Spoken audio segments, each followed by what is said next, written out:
Capítulo 26. Dar de graça o que de graça receber. Dom de curar.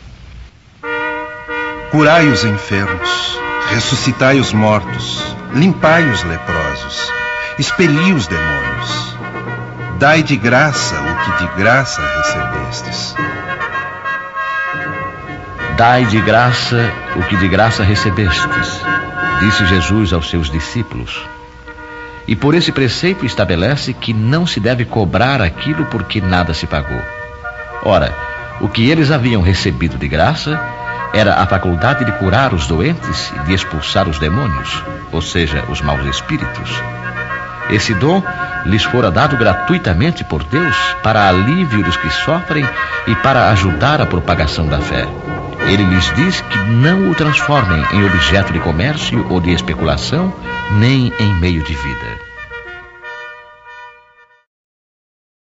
Preces pagas.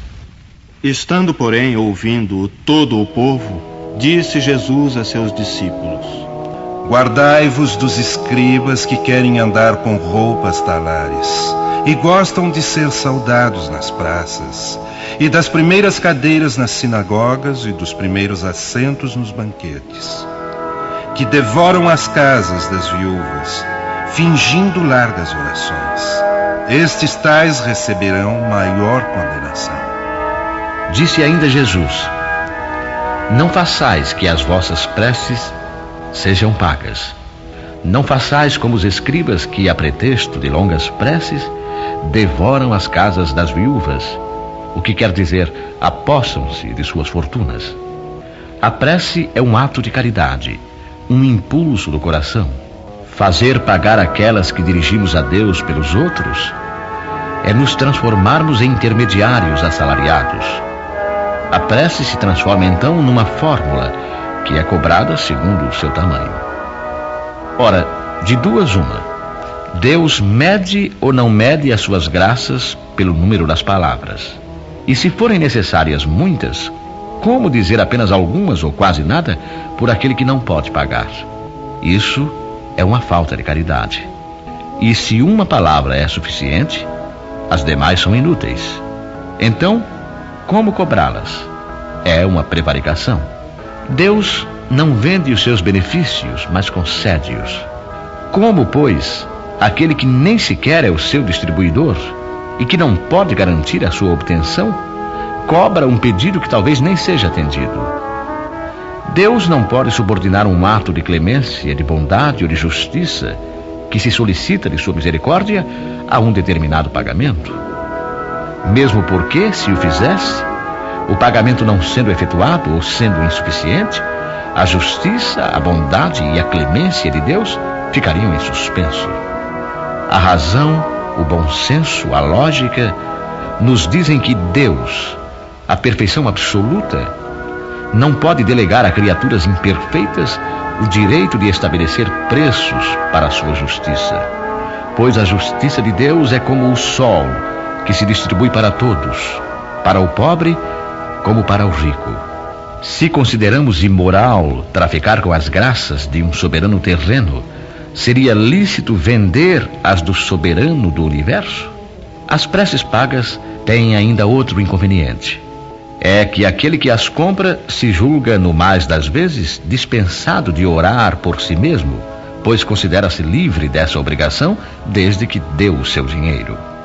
Sabemos que os espíritos são tocados pelo fervor do pensamento dos que se interessam por eles. Mas qual pode ser o fervor daquele que paga um terceiro para orar por ele? E qual o fervor desse terceiro quando delega o mandato a outro e este a outro e assim por diante? Não é isso reduzir a eficácia da prece ao valor da moeda corrente? Vendilhões expulsos do templo. Chegaram, pois, a Jerusalém, e havendo entrado no templo, começou a lançar fora os que vendiam e compravam no templo, e derribou as mesas dos banqueiros e as cadeiras dos que vendiam pombas, e não consentia que qualquer transportasse móvel algum pelo templo. E ele os ensinava, dizendo-lhes: Porventura não está escrito que a minha casa será chamada casa de oração entre todas as gentes? E vós tendes feito dela covil de ladrões. O que, ouvindo, os príncipes dos sacerdotes e os escribas andavam escogitando de que modo o haviam de perder, porque todo o povo admirava sua doutrina e tinha medo dele. Jesus expulsou os vendilhões do templo e assim condenou o tráfico das coisas santas sob qualquer forma que seja. Deus não vende a sua bênção, nem o seu perdão, nem a entrada no reino dos céus. O homem não tem, portanto, o direito de cobrar nada disso. Mediunidade gratuita. Os médiuns modernos, pois os apóstolos também tinham mediunidade, receberam igualmente de Deus um dom gratuito, que é o de serem intérpretes dos Espíritos para instruírem os homens, para lhes ensinarem o caminho do bem e levá-los à fé, e não para lhes venderem palavras que não lhes pertencem, pois que não se originam nas suas ideias, nem nas suas pesquisas, nem em qualquer outra espécie de seu trabalho pessoal. Deus deseja que a luz atinja a todos, e não que o mais pobre seja deserdado e possa dizer: não tenho fé porque não pude pagar. Não tive a consolação de receber o estímulo e o testemunho de afeição daqueles por quem choro, pois sou pobre. Eis porque a mediunidade não é um privilégio e se encontra por toda a parte. Fazê-la pagar seria, portanto, desviá-la de sua finalidade providencial. Qualquer pessoa que conheça as condições em que os bons espíritos se comunicam, sua repulsa a todas as formas de interesse egoísta, e saiba como pouca coisa basta para afastá-los, jamais poderá admitir que os espíritos superiores estejam à disposição do primeiro que os convocar a tanto processão. O simples bom senso repele semelhante coisa. Não seria ainda uma profanação evocar por dinheiro os seres que respeitamos ou que nos são caros?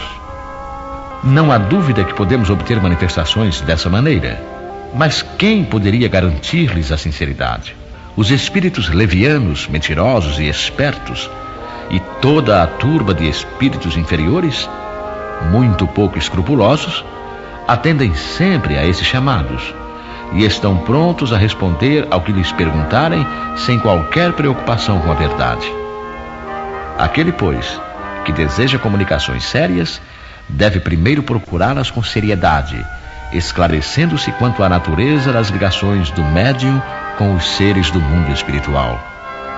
Ora, a primeira condição para se conseguir a boa vontade dos bons espíritos é a que decorre da humildade, do devotamento e da abnegação, o mais absoluto desinteresse moral e material. Ao lado da questão moral, apresenta-se uma consideração de ordem positiva, não menos importante, que se refere à própria natureza da faculdade. A mediunidade séria não pode ser e não será jamais uma profissão, não somente porque isso a desacreditaria no plano moral, colocando os médiuns na mesma posição dos ledores da sorte, mas porque existe ainda uma dificuldade material para isso. É que se trata de uma faculdade essencialmente instável, fugidia, variável, com a qual ninguém pode contar na certa. Ela seria, portanto, para o seu explorador, um campo inteiramente incerto, que poderia escapar-lhe no momento mais necessário. Bem diversa é uma capacidade adquirida pelo estudo e pelo trabalho, e que por isso mesmo torna-se uma verdadeira propriedade, da qual é naturalmente lícito tirar proveitos. A mediunidade, porém, não é nem uma arte, nem uma habilidade, e por isso não pode ser profissionalizada. Ela só existe graças ao concurso dos espíritos. Se estes faltarem, não há mediunidade, pois embora a aptidão possa subsistir, o exercício se torna impossível. Não há, portanto, um único médium no mundo que possa garantir a obtenção de um fenômeno espírita em determinado momento. Explorar a mediunidade, como se vê, é querer dispor de uma coisa que realmente não se possui. Afirmar o contrário é enganar os que pagam. Mas há mais, porque não é de si mesmo que se dispõe, e sim dos espíritos, das almas dos mortos, cujo concurso é posto à venda. Este pensamento repugna instintivamente. Foi este tráfico, degenerado em abuso, explorado pelo charlatanismo, pela ignorância, a credulidade e a superstição, que provocou a proibição de Moisés. O espiritismo moderno, compreendendo o aspecto sério do assunto, lançou o descrédito sobre essa exploração e elevou a mediunidade à categoria de missão. A mediunidade é uma coisa sagrada que deve ser praticada santamente, religiosamente. E se há uma espécie de mediunidade que requer esta condição de maneira ainda mais absoluta, é a mediunidade curadora. O médico oferece o resultado dos seus estudos, feito ao peso de sacrifícios geralmente penosos. O magnetizador, o seu próprio fluido e, frequentemente, a sua própria saúde. Eles podem estipular um preço para isso. O médium curador transmite o fluido salutar dos bons espíritos e não tem o direito de vendê-lo. Jesus e os apóstolos, embora pobres, não cobravam as curas que operavam. Que aquele, pois, que não tem do que viver, procure outros recursos que não os da mediunidade, e que não lhe consagre, se necessário, senão o tempo de que materialmente possa dispor. Os espíritos levarão em conta o seu devotamento e os seus sacrifícios, enquanto se afastarão dos que pretendem fazer da mediunidade um meio de subir na vida.